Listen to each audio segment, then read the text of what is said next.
December 7th, 1941, a date that changed everything.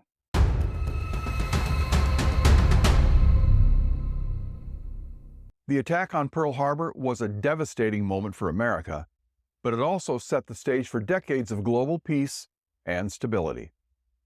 America's entry into World War II didn't just end the war, it reshaped the world, creating a Pax Americana that continues to influence us today.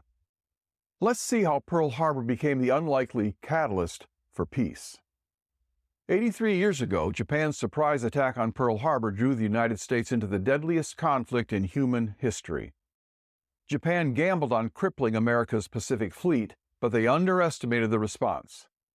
Ironically, today Japan enjoys peace and prosperity under the global stability America helped create, despite narratives in Japanese circles that portray the U.S. as the aggressor. Their annual complaint that they were victims of the atomic bomb ignores their horrible past and their systematic atrocities, which America brought to an end. At the time, America wasn't eager to join the war. With Hitler fighting Stalin, many Americans saw it as a clash between two tyrannies. Yet, even before Pearl Harbor, the U.S. played a critical role. Programs like Lend-Lease supplied billions in aid to the Allies, and American pilots volunteered in China to fight Japanese forces. Pearl Harbor wasn't the beginning of America's involvement, it was simply the point of no return. Calling World War II a world war is a misleading ego trip by the Europeans. Most of the fighting took place on the Eurasian continent. South America, for example, was largely untouched.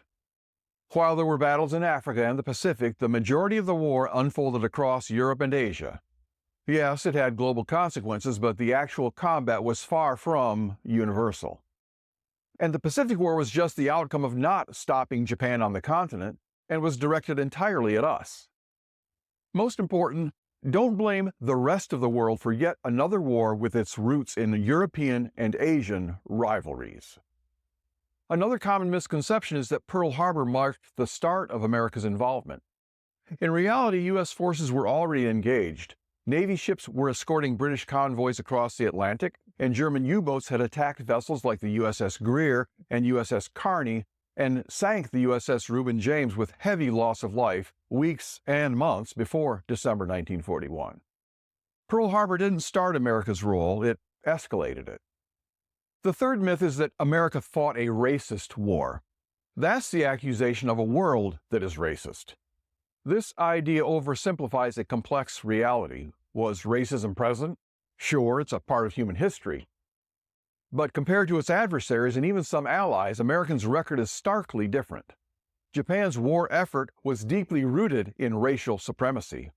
They enslaved Koreans, forced women into prostitution, and treated other Asians as subhuman.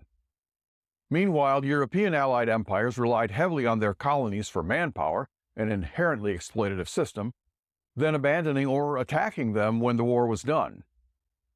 America's approach, though not without flaws, stood in contrast, and that's without even mentioning the Holocaust.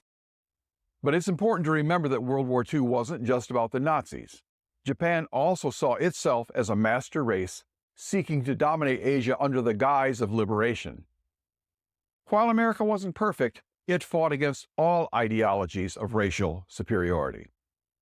The fourth myth is that America didn't win the war. Critics often downplay America's role in winning the war, claiming the Soviet Union bore the brunt of the fighting. It's true that Russia lost millions on the Eastern Front, but let's not forget that they enabled the war to start. Stalin's pact with Hitler allowed the Nazis to invade Poland. Meanwhile, America's contributions in Europe and the Pacific were decisive. In the Pacific, just 6 months after Pearl Harbor, the U.S. won the Battle of Midway, turning the tide against Japan. From then on, it was an unrelenting offensive until the war ended. Americans were rarely hunkered down in an emplacement waiting for the enemy to come. Americans were always on the offensive, the most dangerous place to be. And in the Pacific, they did it mostly alone. At battles like Peleliu, Tarawa, and Iwo Jima, and in bombing mainland Japan, it was all Americans. No British, no French, just U.S. forces carrying the load. This is just a summary. For more details on this topic, download and subscribe to the 10th Man podcast. And no Russians fought in the Pacific either, even though they were Japan's historic enemy and could attack by land. They were missing in action, but they think they won the war.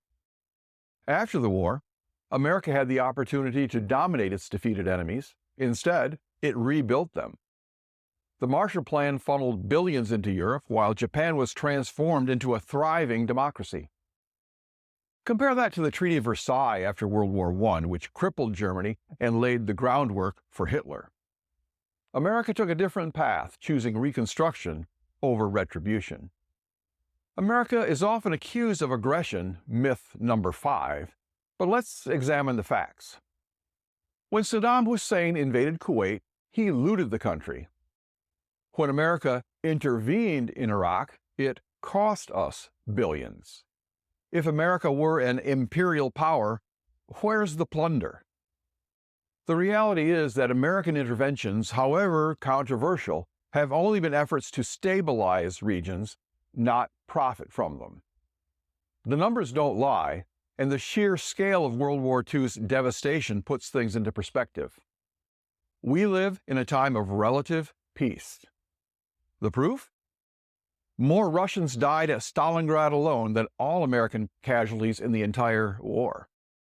Or more Germans or Russians, either one, at the same battle, died than all Americans in the entire war. And since 1945, again, we are now living in peace, comparatively speaking. More Chinese were killed by Japan in World War II than the combined deaths from every conflict on the globe since 1945. More Russians as well. More died in World War II than in all the conflicts since.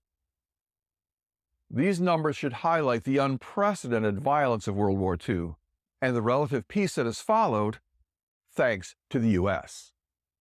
Even in America's most controversial wars, the numbers pale in comparison. For instance, Ukraine has lost more soldiers in a few years of war with Russia than the U.S. lost in 10 years in Vietnam. And yet, America's role in maintaining global peace goes unacknowledged. America's allies have benefited immensely from the peace and stability it provides. Europe relies on U.S. forces to deter Russia, while Japan and South Korea thrive under American security umbrellas. Yet the gratitude is often muted. It's worth asking, could these allies maintain peace on their own without American support? Pearl Harbor was a tragedy, but it was also a turning point. It brought America into World War II, where it played a decisive role in ending the conflict and reshaping the world for the better. The post-war peace we've enjoyed didn't happen by accident. It was built on the sacrifices and leadership of the United States. The peace we have today isn't perfect, but it's a direct result of the choices America made after Pearl Harbor. Perhaps it's time we all recognize that and show a little gratitude.